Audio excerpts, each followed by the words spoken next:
going on, guys? Ben from JKU Gear and Gadgets. In today's video, we're going to change out my stock rear bumper and change it out with a Motobilt rear crusher bumper. Oh snap, everyone, look what just got here straight from FedEx. Motobilt rear bumper. Sweet. So as you can tell, it comes raw. So I'm going to have to, take it in the garage, prime it, paint it, and get it looking good, ready for install. So can't wait to unwrap it and see what it looks like. Here it is, the Motobilt crusher bumper. As you can tell, it's super cool looking. Let me do a little walk around the corners. Hug nice and tight up to the body for clearance. You got your two shackle D-ring mounts welded in. Cut out holes for some 3-inch LED lights. High lift mounting points along the bottom. And a nice deep cut for a big spare tire if you're running one. Reasons I went with this bumper. Motobilt is a great company, made in America. They put out some awesome parts, and I think this bumper just looks amazing. A few things I'd like to add. Motobilt only ships these as raw steel, so that's a good thing for most people, especially if you just want to save some money and avoid powder coating and just spray paint it. And that's what I will be doing to this one. So just make sure you paint it good, lots of layers, easy to touch up, so that's a good thing. And let's see, what else was I gonna say? This is not a frame chop. So a frame chop bumper is you're gonna cut off the the rear frame of your Jeep, and it's gonna allow this bumper, not this bumper, but a frame chop bumper is gonna it's gonna give you more clearance. But one thing I don't like about frame chop bumpers is that you can't use the factory trailer hitch.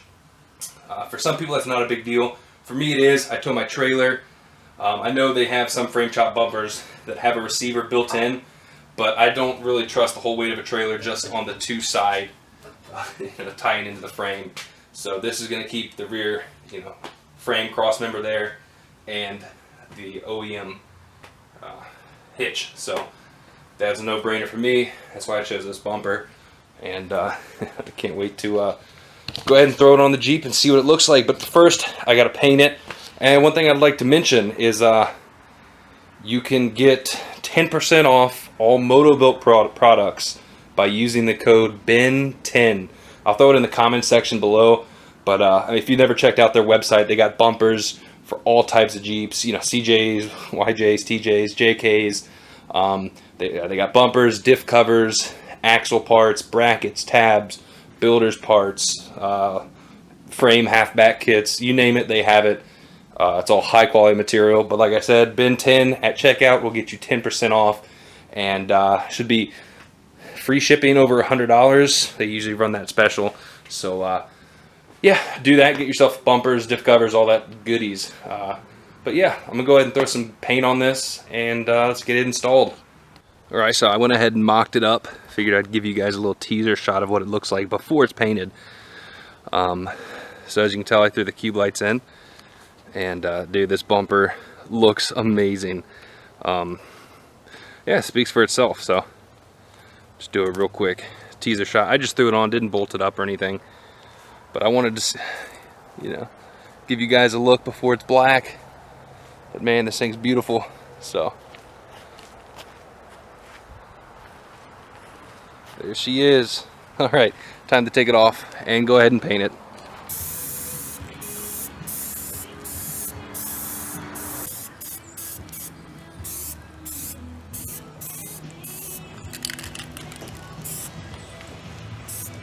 Alright guys, so the removal of the stock bumper is pretty simple.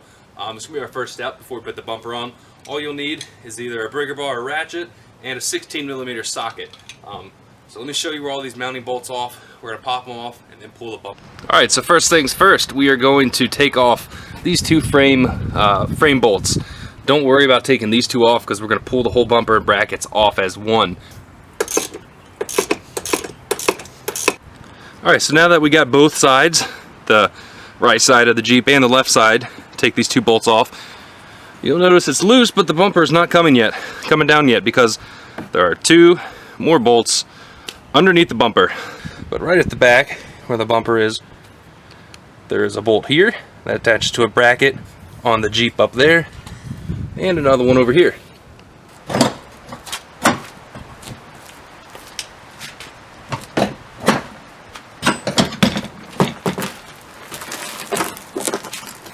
So since this the new Motobilt crusher bumper is going to mount directly here on the frame, we're going to have to take this old tow hook off anyways.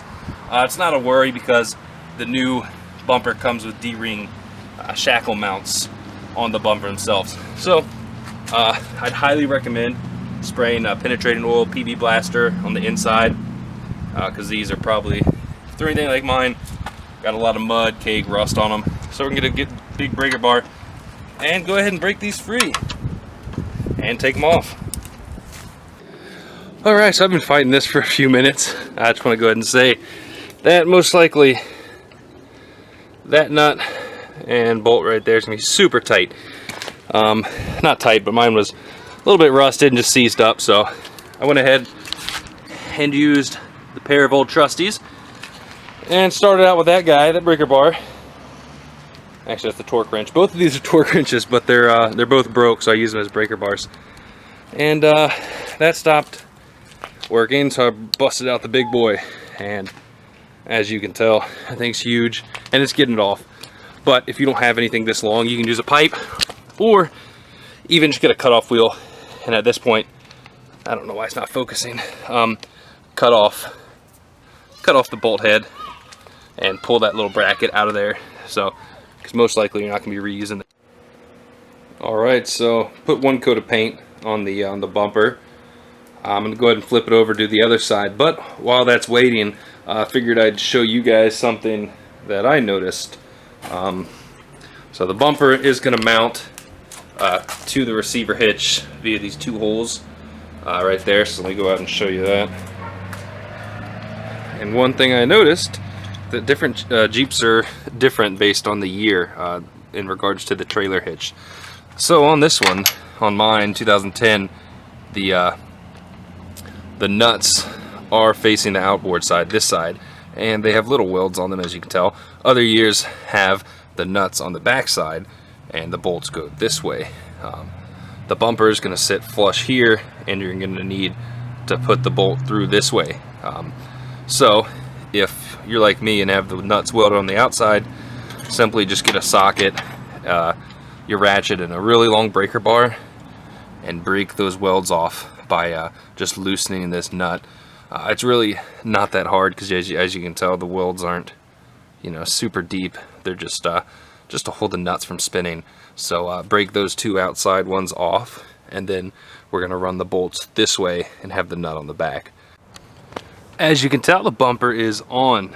I know I said I was going to do a video showing how to install this, but it's almost too easy. I've been busy, tore apart my transfer case, so I kind of mounted the bumper. In between that, didn't have time to put it on, record myself doing it. But as you can tell, this thing's freaking sick. Super high clearance right here in the corner. I ordered some new shackles for the rear. Got my old pod lights in there. Haven't wired those up yet. Not sure if I want to do it to a switch or, have them come on when the taillight comes on. I painted it a satin black with Krylon. Just did it here in my garage. Turned out pretty sick. The satin doesn't really match the fenders, so I don't know. I'll see what I might paint it again. Try to get it to match some other stuff on the Jeep. But this bumper looks amazing. I'll go show you guys a few of the bolts, a few things that are different than mounting it in the stock location.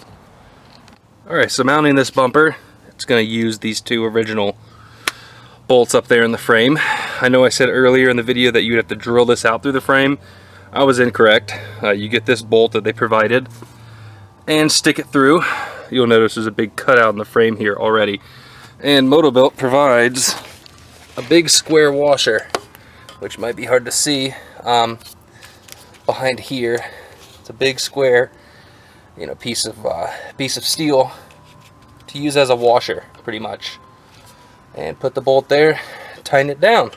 Same on both sides. as well as what I was stating earlier, your hitch bolt. You're gonna knock out that old weld and then flip the bolt around and bolt it through the bumper there and there. So but other than that, that's it. And these are your cutouts for using a high lift, which is actually really convenient. So here's another view of the side. As you can tell, super high clearance, fits tight to the body, has less of a gap than the OEM stock bumper did. And a lot of people hate that gap between the bumper and the tub, so this definitely solves that. I can't wait to really test it out on some rocks, but overall it looks super solid. I actually think it's one of the better looking bumpers on the market, and like I said earlier, it's made in America. So hope you guys enjoyed the video. If you like the bumper, check it out at motoblt.com. I'll throw the description, or I'll throw the link in the description. And yeah, remember that you can use the code BEN10 to get 10% off all Motobilt products and free shipping over $100. So thanks for watching. Make sure to give it a thumbs up and subscribe to the channel. Check out my other videos.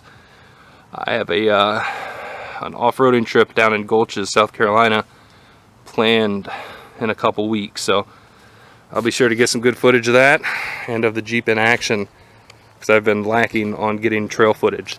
So stay tuned. In the meantime, have fun wrenching or whatever projects you got going on. Peace.